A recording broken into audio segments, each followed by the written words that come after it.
Okay, so I'm back with another racket stringing. I figured since it's my most popular video, I would do a better job of actually explaining what it is that you need to do to string. I know this doesn't really pertain to most of the people that watch my videos on a regular basis, but for those that actually want to know what they're doing, I know it can be kind of difficult to find a good reference guide of how to start. My first suggestion would be to go out and get a Stringer's Digest. They come out annually, look like this. It has all the rackets you could ever want, and it tells you all the string patterns, where you need to start, everything you need to know about stringing each individual racket. Next suggestion is, if you can't get one of those or you don't have one of those, is to pay attention when you cut out the strings of the racket. That way you can figure out which holes you need to skip. If the racket has already been strung, more than likely your skipped holes are going to look different, which give you a really easy way of figuring out where you need to put your string. And just kind of a general guideline of how the racket was strung and where the tie-offs are and everything. If you can't do that, go on to Tennis Warehouse if you have a new racket. Look under the specifications of the racket that you're stringing, and they will tell you at least what your skips are and what your string pattern is going to be. So it's a little something to help. But yeah, and then first and easiest thing to figure out whether you're going to be stringing in the throat or the head, look inside the throat. With most rackets, you're going to either have 6 or 8 grommets. If you have 6 grommets, you're going to start in the throat. If you have 8, you're going to start in the head. That way, make sure that your mains come back out the throat at the right time. If you don't string that the right way, you're going to have to start over. If you're not stringing from a package and you are pulling string off of a reel, like this, what I'm doing today, you're going to have to measure out your string. You can use a tape measure, but that's really difficult. There's an easier way of doing it. Most rackets are 27 inches long. Basically, if you divide that, you want to get about 40 feet. That's what most packages are. So if you divide the 27 inches, you get about 17 pulls of a racket. So this is one pull. You do 17 of those, you got 40 feet. I have a 95 square inch head that I'm doing today, but also most rackets in that like 95 to about 105, you only need about 16 and a half pulls, and you'll get plenty of string for what you need. So I'm going to be doing one piece stringing today, which I had no clue how to do when I started. And you might be going, well, what's the short side? How do I measure it? All that kind of stuff. I'm going to make that a little easier for you today, and stringing one piece is way easier than doing a 2-piece. With most rackets, you have the regular grommets. No problem in terms of where your short and long side are. But if you're doing an 03 or some of the new Dunlop biomimetic rackets, they're going to have labeled short side and long side.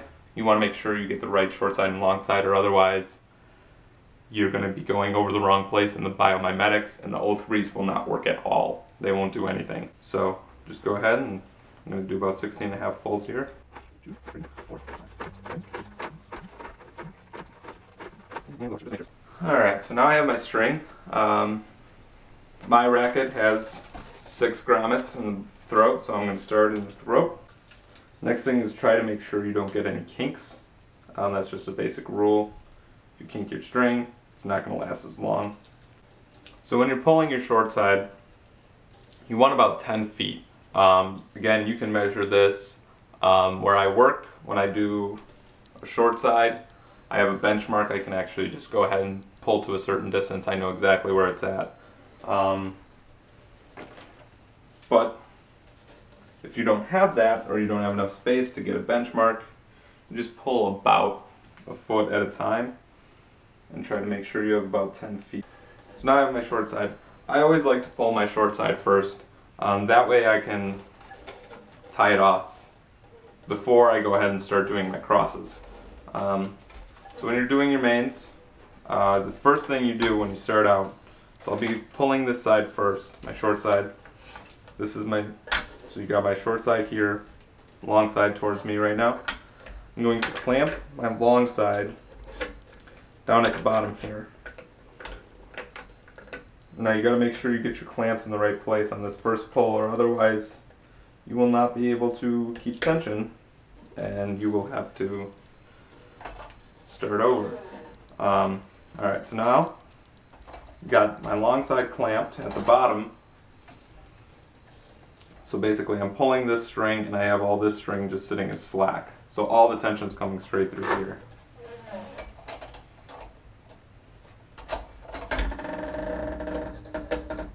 Alright, and then it stops. Clamp here. Now you always want to make sure that when you're stringing, you're going to have 2 points of contact. You're either going to have your tensioner pulled and stuck, and you're going to have one clamp, or you're going to have 2 clamps at one time, and then the rest of the string sitting out. If you don't have 2 points of contact, you're going to lose all the tension in your racket, and you're going to have to start completely over. And usually that means you have to start with a new set of string as well. Alright. So now, pull this clamp down. Now I'm all set. You can always pull your mains to a head. Another thing you never want to do is when you're pulling tension on your mains, you go through the throat. You never want to take the string and go over the frame. So you never want to pull tension across the frame because you're damaging the frame. So always make sure you go under.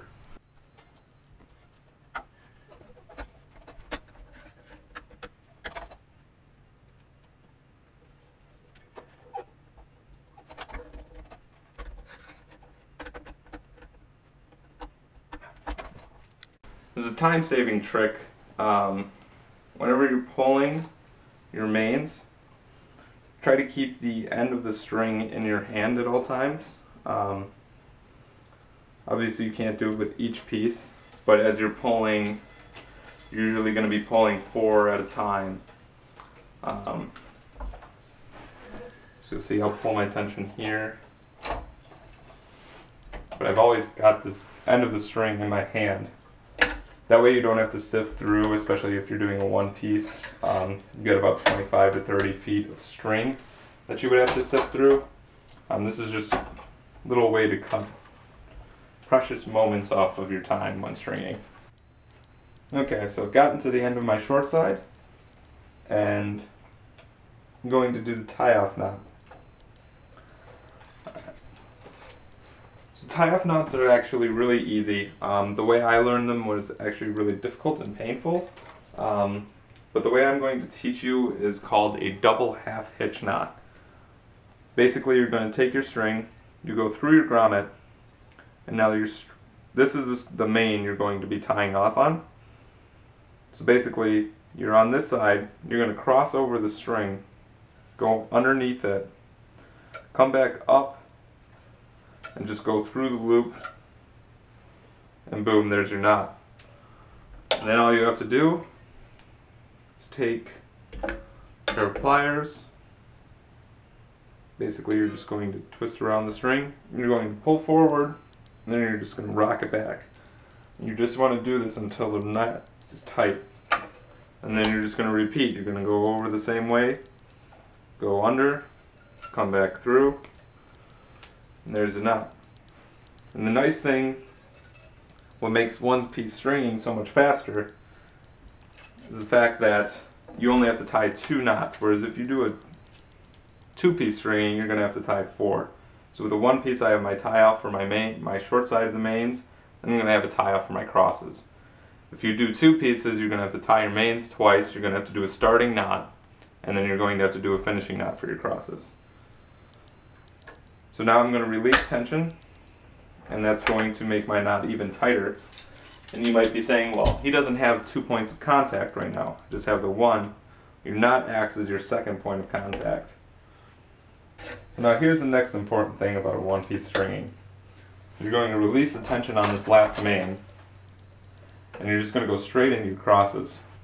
Now until you clamp again at this first cross, you're going to want to make sure that this clamp stays on. Again, that's your point of contact. So I have 2. I have my knot, I have my clamp. Also when you're stringing, you're going to see the mains on the frame. you want to make sure that you always go on the same side of the string on the frame. So I'm going to put this string, my first main, I'm going to be on top of the string right that's here now where my mains are. If you cross over strings, your strings are going to be a little less durable. Alright, so we're just going to weave this first one. Now as you do this more, you're going to get used to weaving, make it a little faster, and you'll also be able to notice a little quicker where you've made a mistake if you make a mistake. So again, this cross is going over the top of the string on the outside, so when I put it through to the next grommet, I want to make sure that this same string goes over the top of the other mains that cross over on the frame.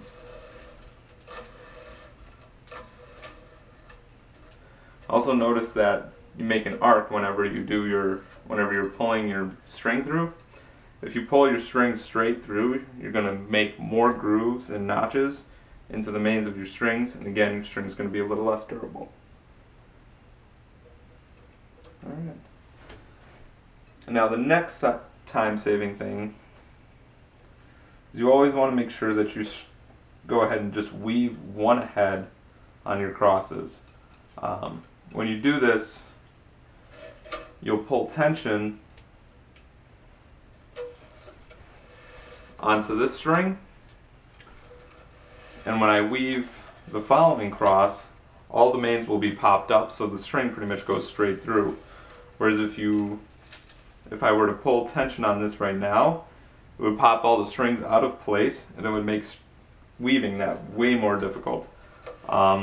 And that's going to be your biggest time saver, is weaving crosses. So always make sure that you weave one ahead, save yourself some time. And that's pretty much it. The rest of it is just doing the same thing all the way through and then doing another tying knot.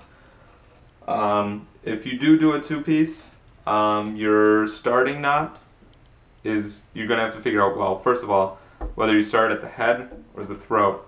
If you have a stringer's digest, that'll tell you right inside there.